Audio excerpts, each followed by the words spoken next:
Thank you.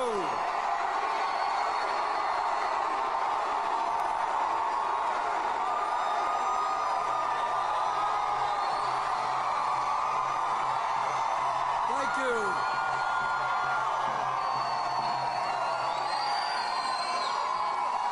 You know, when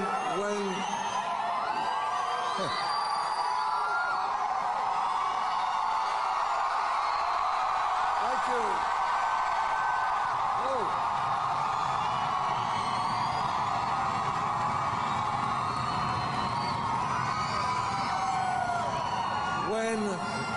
When we decided to come to Yakima, somebody said, well, I think we can get a few thousand people out. We did not expect 7,000 people out. Whoa.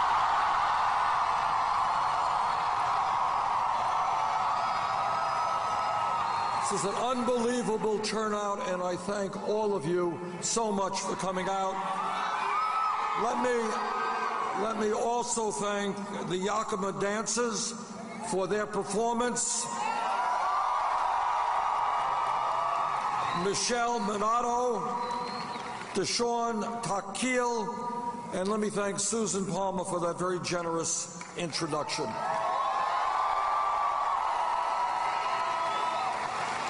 But mostly, let me thank all of you for being here this afternoon, this evening.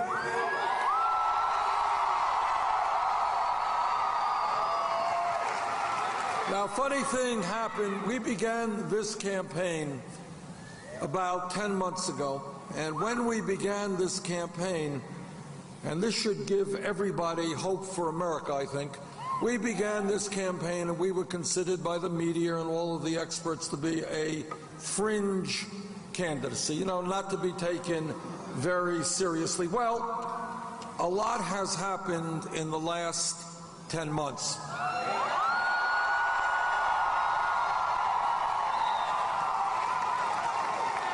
When we began this campaign, we were about 70 points behind Secretary Clinton in the polls. There was a poll. No, the story gets better. That was the...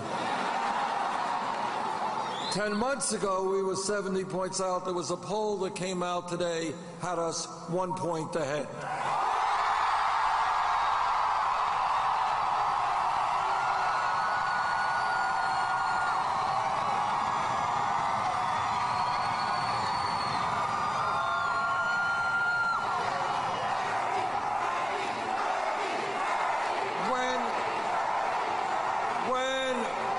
When we began the campaign, some of the people said, well, maybe Bernie will be able to carry his home state of Vermont. Well, looks like we have carried 11 states up to now.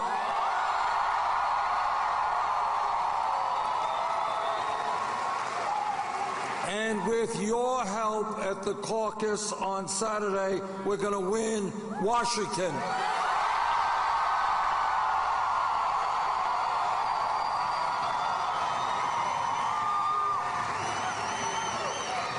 As you may know, on Tuesday, we won Idaho and Utah with over 75% of the vote.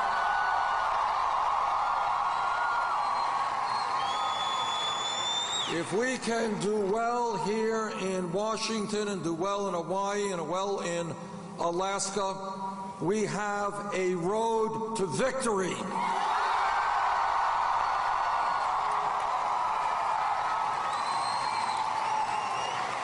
But we have got to win, obviously, not only the Democratic nomination, we have to win the general election, whether it's against Mr. Trump or anyone else.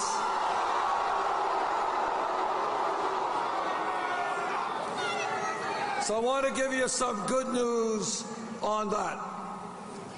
There was a CNN poll just came out a few days ago, and this is what it said. It said that Secretary Clinton would do well against Mr. Trump. She'd beat him by 12 points. We beat him by 20 points.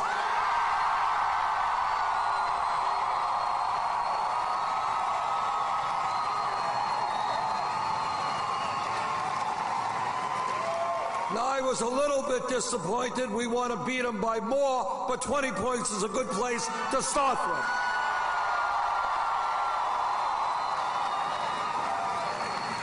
That same poll had Secretary Clinton losing to Governor Kasich by 6 points. We were beating Kasich by 6 points. That same poll had Secretary Clinton tied with Ted Cruz. We were beating him by 13 points.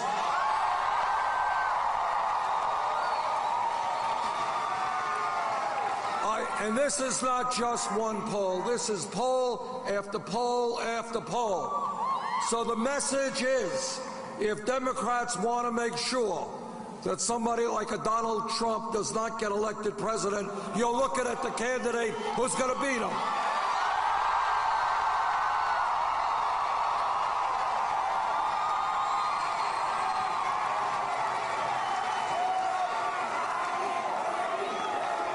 And there is a reason why our campaign has done so well. And that is that we are doing something very unusual in contemporary American politics. We are telling the truth.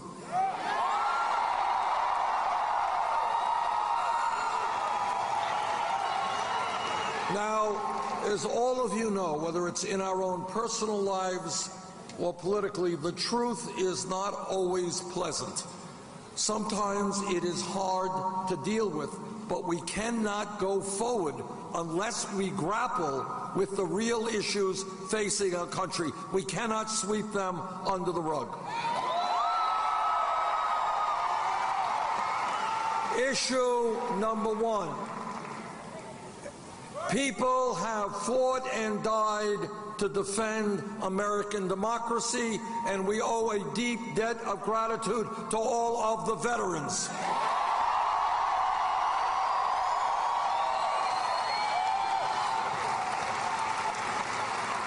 But right now, as a result of this disastrous Citizens United Supreme Court decision, billionaires and their super PACs are undermining American democracy. Together, we are going to overturn that Supreme Court decision. Democracy is one person, one vote.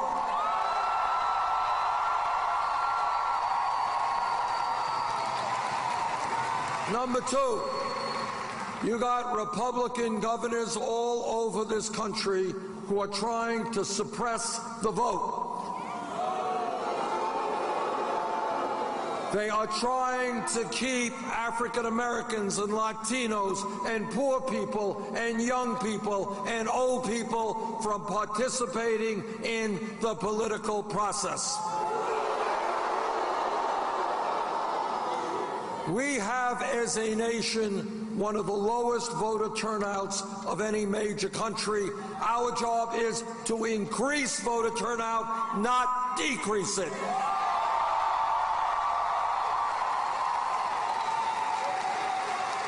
Our job is to enhance and strengthen democracy, not undermine democracy. So I say to all of these cowardly Republican governors, if you don't have the guts to run in a free and fair election, get another job, get out of politics.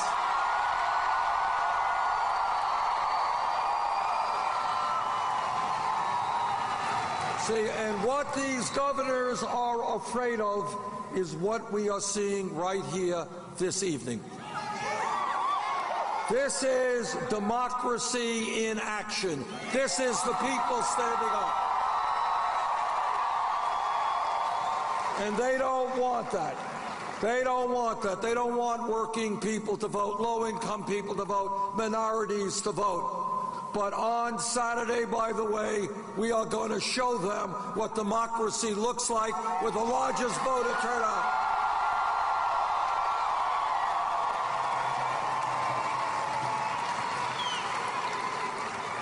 This campaign is not only taking on a corrupt campaign finance system. It is taking on a rigged economy. This is what a rigged economy looks like. It looks like the top 0.1% owning is almost as much wealth as the bottom 90%.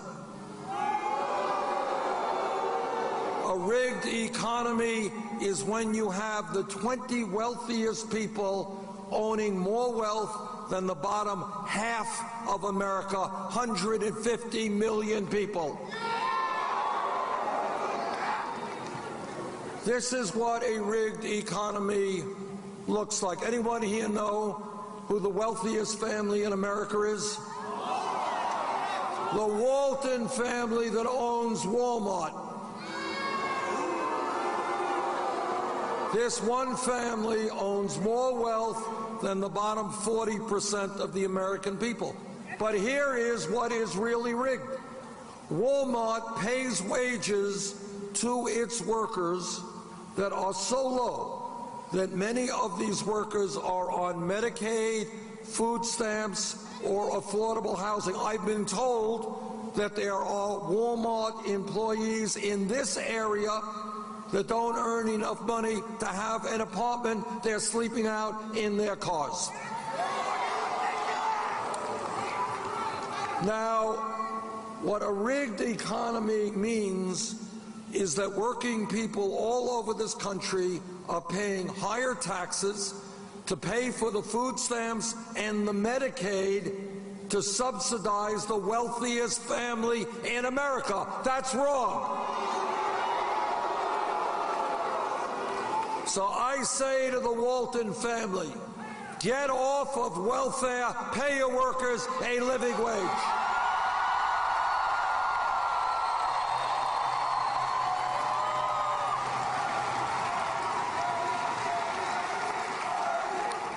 When we talk about a rigged economy, what that economy looks like is that in my state of Vermont and here in Washington, we have people working not one job, but 2 jobs or 3 jobs. We have people working longer and longer hours for lower and lower wages. We have mom working, we got dad working, we got the kids working, and at the end of all of that, 58% of all new income generated goes to the top 1%. What we are going to do is something pretty radical nowadays. We're going to create an economy that works for all of us, not just the 1%.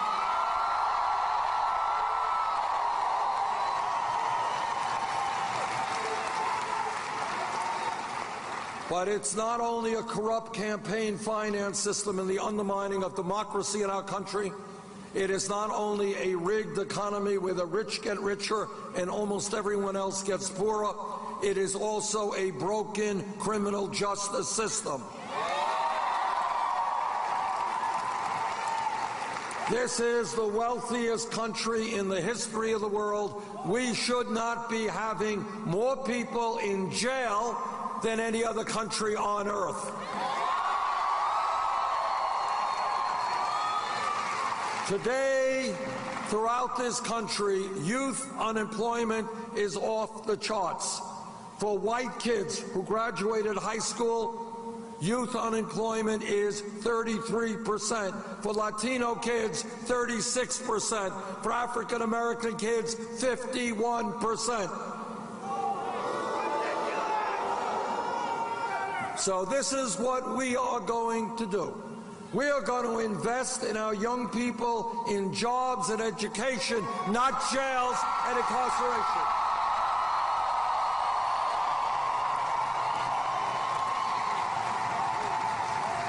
I want to see this country not have more people in jail than any other country, but have the best educated workforce in the world.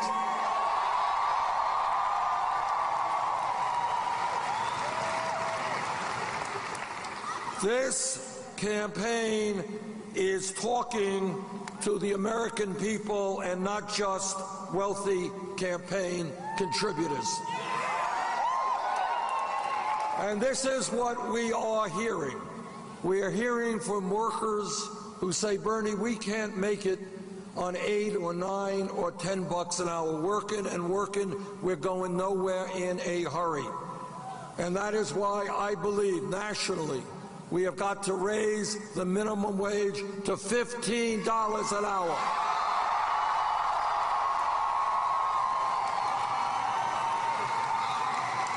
If somebody is working 40 hours a week, that person should not be living in poverty. That person should have some security.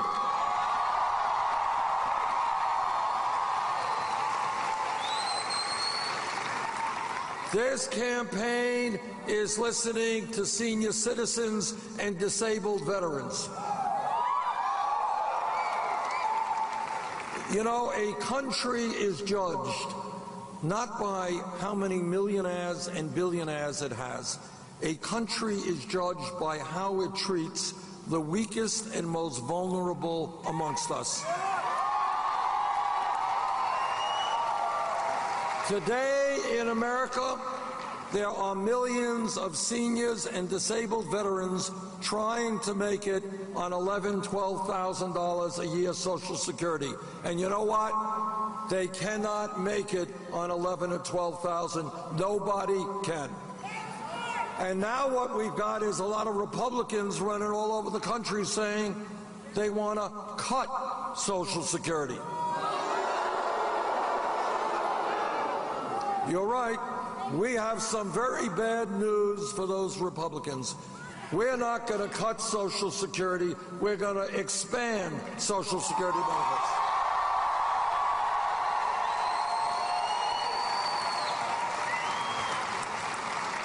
This campaign is listening to women.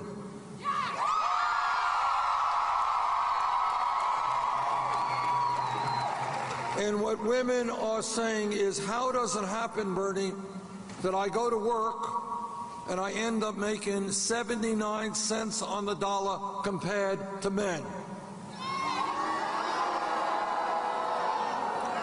That is wrong. That is nothing more than old-fashioned sexism.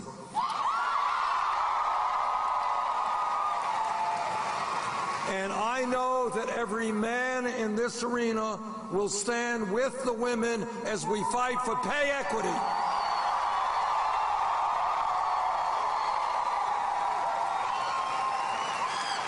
This campaign is listening to young people.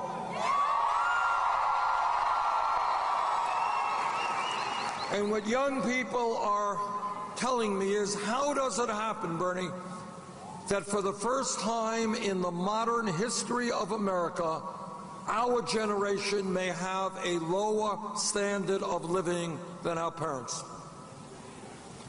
My dad came to this country from Poland without a nickel in his pocket. He never made any money. But his dream was that his kids would do better than he did, and that's what happened. That is the American dream.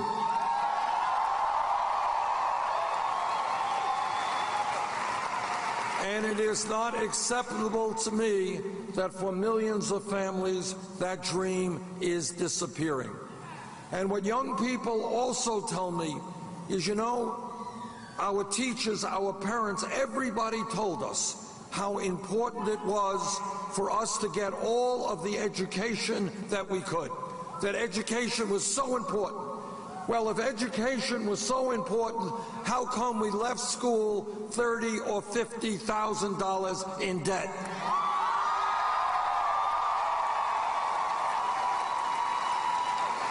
And those young people, all right, I have talked to people who are paying off their student debt for decades. People who are paying half of their income in student debt repayment.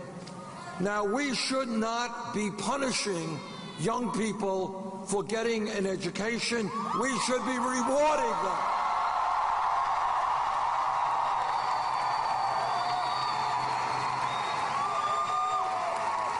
Education is what life is about. They should not have to be crippled economically for decades for doing what is the right thing.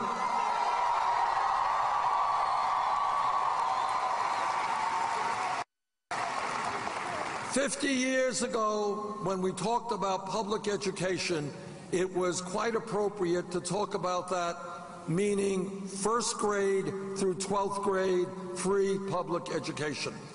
The world has changed. The economy has changed. People today need more education than they used to. And that is why I believe that when we talk about public education in the year 2016, we must be talking about making public colleges and universities tuition free.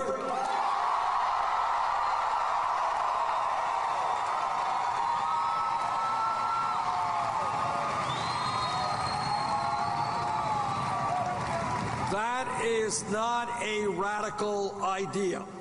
It exists already in Germany and Scandinavia, countries all over the world who have the wisdom to invest in their young people and the future of their countries.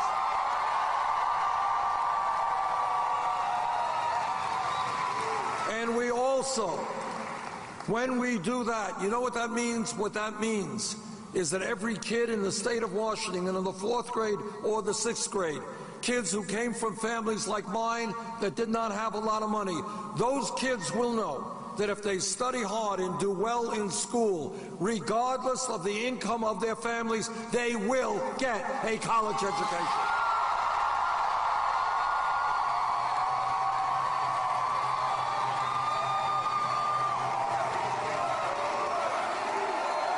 And what that also means, and what we have also got to do, is to significantly lower the student debt burden facing millions of Americans. And one way we can do that is to allow people with student debt to refinance their loans at the lowest possible interest rates they can find.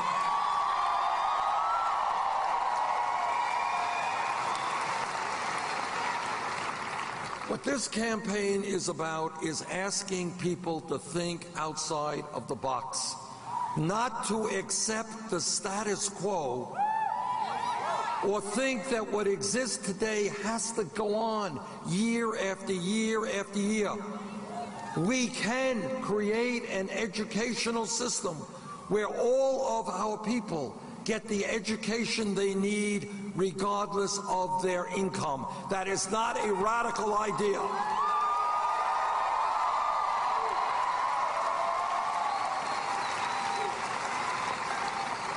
This campaign is listening to the Latino community.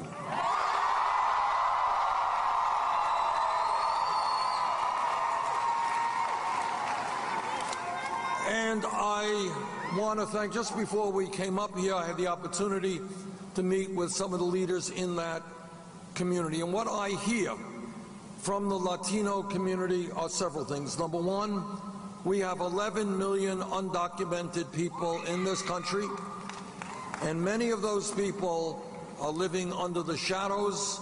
They are living in fear, and they want, and I want, a comprehensive immigration reform bill.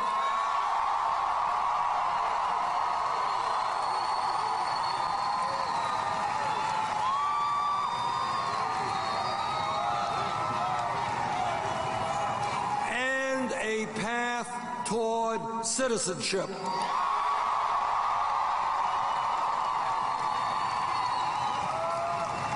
We have got to stop the exploitation of undocumented people that is taking place today. And if Congress does not do its job and pass comprehensive immigration reform, I will use the executive powers of the presidency to make it happen.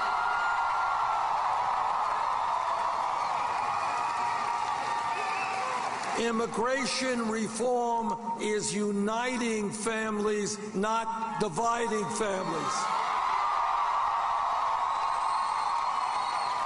Immigration reform is ending the deportations that are taking place right now.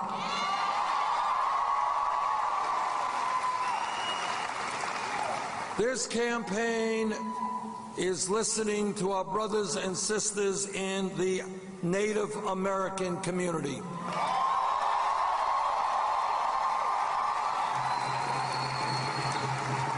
And I just had the honor of meeting with some of the leaders of the Yakima Nation, and I appreciate that opportunity.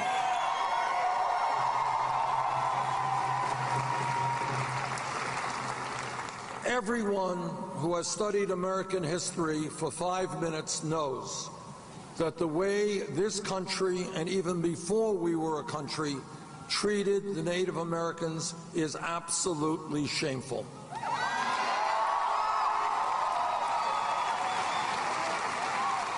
Native Americans have been lied to, they have been cheated, and treaties negotiated in good faith have been broken. This country owes so much to the first Americans.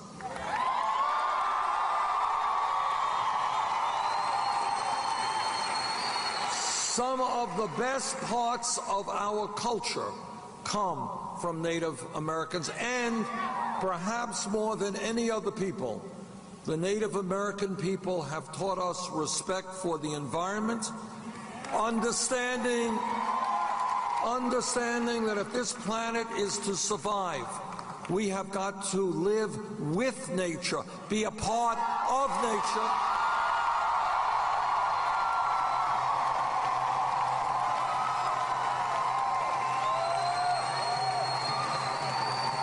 And that we cannot expect this planet to survive if we destroy nature. If elected president, there will be a new relationship with the Native American community.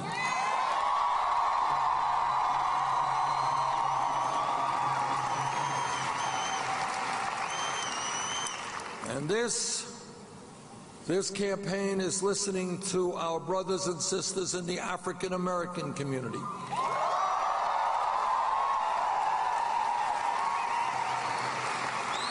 And they are asking, how does it happen that we could spend trillions of dollars fighting a war in Iraq that we never should have fought?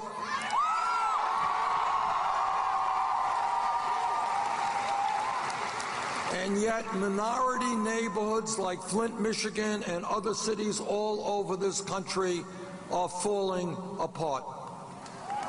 Kids in these communities are not getting the education they deserve. Housing is abysmal. Unemployment is sky high, and health care is often not available. It is time to change our national priorities. It is time to stop corporate welfare. It is time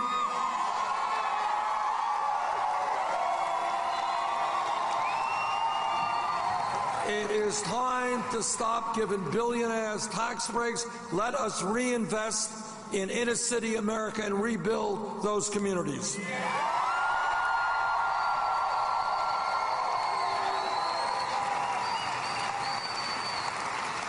And when we talk about rebuilding our communities and our infrastructure, understand that Flint, Michigan is not the only city in America that has serious water problems. Hundreds of communities do, and in many more communities, our bridges are falling apart, our roads are undrivable, our rail system is falling behind other countries, our levees and dams and airports need work. And that is why I believe that we've got to make $1 trillion investment, rebuild our infrastructure, and create 13 million jobs.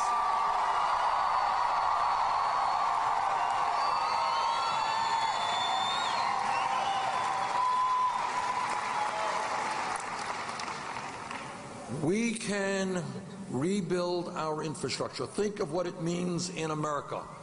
New bridges, better roads, better water systems, and we create millions of jobs doing it. That's an imperative. The other, and when we talk about the crises that we face, I am a member of the Senate Committee on the Environment, and let me report to you that the scientific community is virtually unanimous. Climate change is real. It is caused by human activity.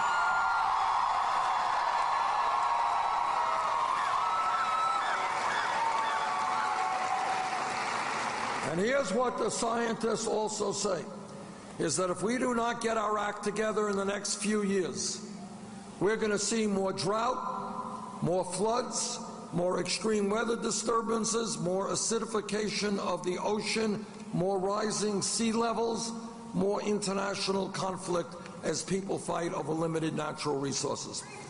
We have a moral responsibility to leave this planet in a way that is healthy and habitable for future generations.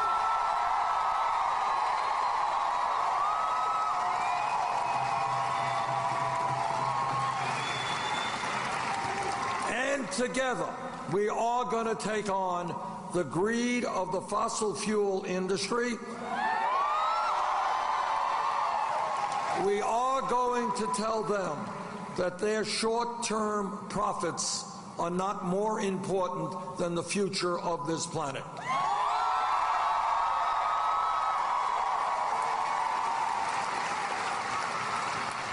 Now, I have been criticized for saying this, so I'll say it again.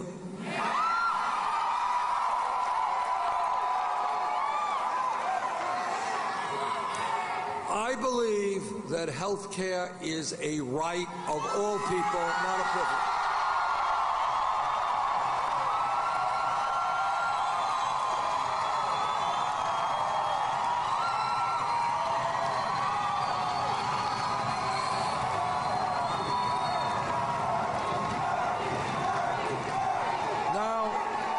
Now, the Affordable Care Act, which I strongly supported, has done some very good things.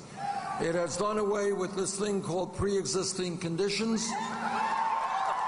It has provided health insurance for some 17 million Americans, and it has done away with discrimination against women in terms of the cost of their health care premiums. But today, despite the Affordable Care Act, 29 million people remain uninsured. Many of you are underinsured with high copayments and high deductibles. Is that right? And every day, the American people are getting ripped off by the pharmaceutical industry, which is charging us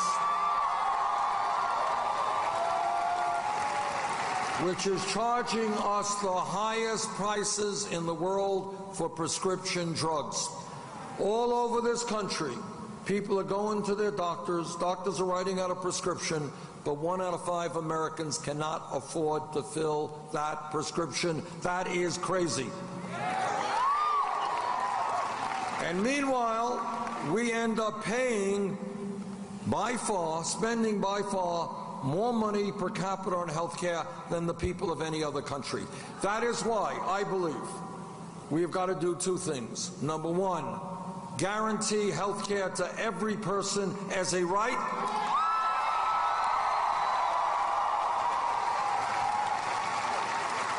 Number 2, create a cost-effective health care system. And the way to do that is through a Medicare for all single-payer program.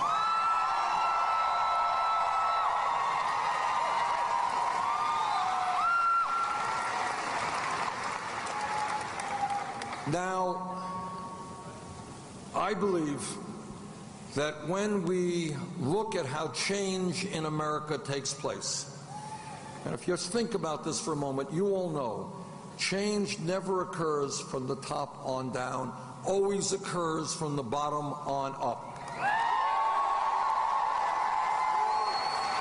100 years ago, brave men and women who are being exploited on the job said, you know what, I'm a worker, but you're not going to treat me like an animal. I am going to form a union.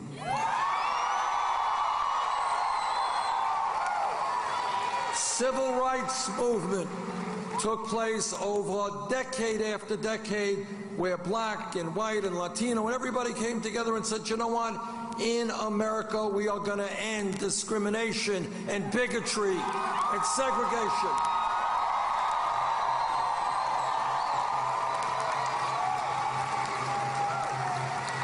A 100 years ago today, and some people forgot this, women in America did not have the right to vote, could not get the jobs they wanted, could not go to the schools they wanted. But what happened? Women stood up, and with their male allies, they fought back.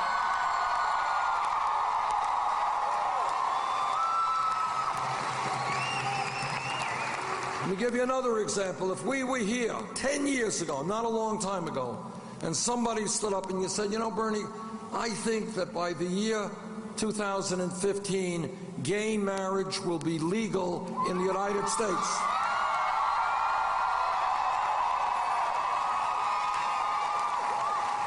Somebody said that, the person next to him would have said, what are you smoking? Which raises a whole other issue.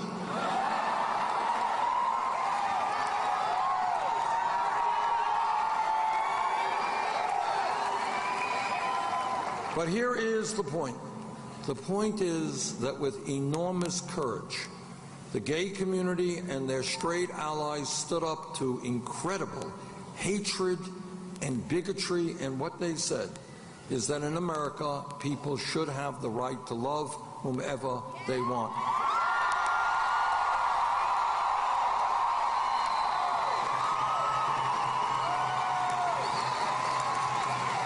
And let me give you another example of how change, real change, takes place. If we were here, say, 7 or 8 years ago, and somebody jumped up and said, you know, Bernie, this $7.25 an hour minimum wage, it's a starvation wage, we've got to change that, and what we have to do is raise that minimum wage to $15 an hour. What would have happened if somebody else would have said, $15 an hour, you're crazy. That's double what the federal minimum wage is. You're nuts. It's too high. But you know what happened? Workers in the fast food industry, in McDonald's and at Burger King and at Wendy's, they went out on strike. They stood up. They fought back. And then you know what happened? Right here in Seattle, Washington, $15 an hour.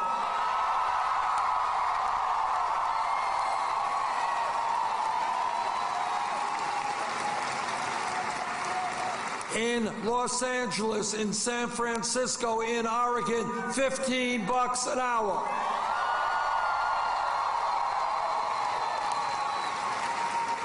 That is how real change always takes place. It's not some guy sitting up there making that decisions. It is always millions of people demanding that change. And right now, today, 2016, we are in a pivotal moment in American history. And people are looking around them, and they are saying, is America really about having massive levels of income and wealth inequality? Is America about being the only major country not to provide paid family and medical leave? Is America about the only country not to guarantee health care to all people? Should America be the country in the industrialized world which has the highest rate of childhood poverty and has massive problems of homelessness all over America? Should America be the country where our Native American brothers and sisters are living in poverty? Should America be a country which has more people in jail than any other country? Should America be a country in which billionaires are buying elections? Well, that is exactly what the American people are saying. And what this campaign is about is saying, you know what? We can be much more as a people. If we stand together, if we do not allow the Trumps of the world to divide us up, if we stand together as black and white and Latino and Native Americans and Asian Americans, as people who were born in America, people who immigrated into America, as gay or straight, if we stand together, there is nothing we cannot accomplish.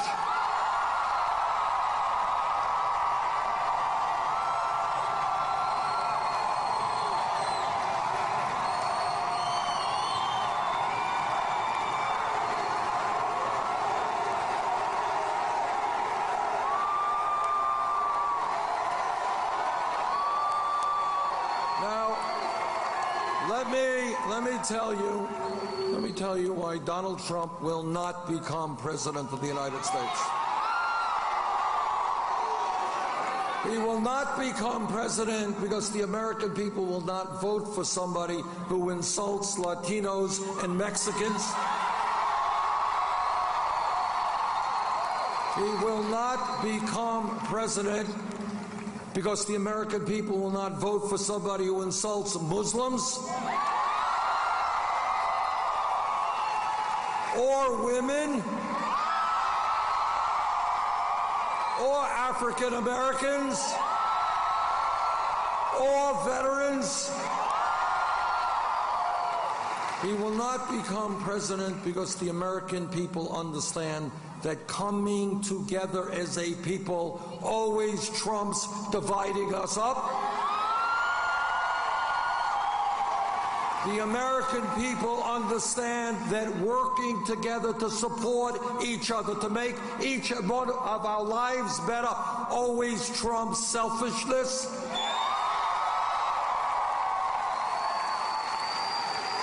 The American people will not vote for Donald Trump because they understand that every major religion on earth, Christianity, Judaism, Islam, Buddhism, whatever, all of the major religions teach us one very powerful message, that at the end of the day, love trumps hatred.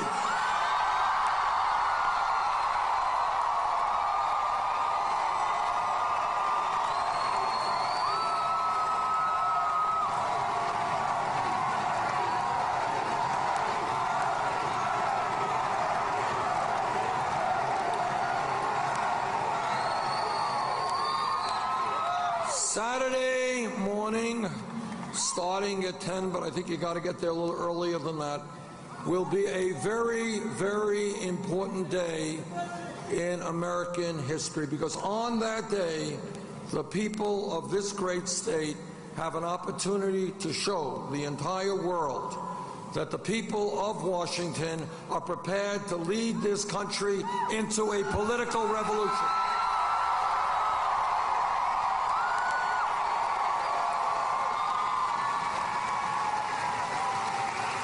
If the voter turnout is high on Saturday morning, we are going to win this. Please bring out your friends and your family. Let's go forward.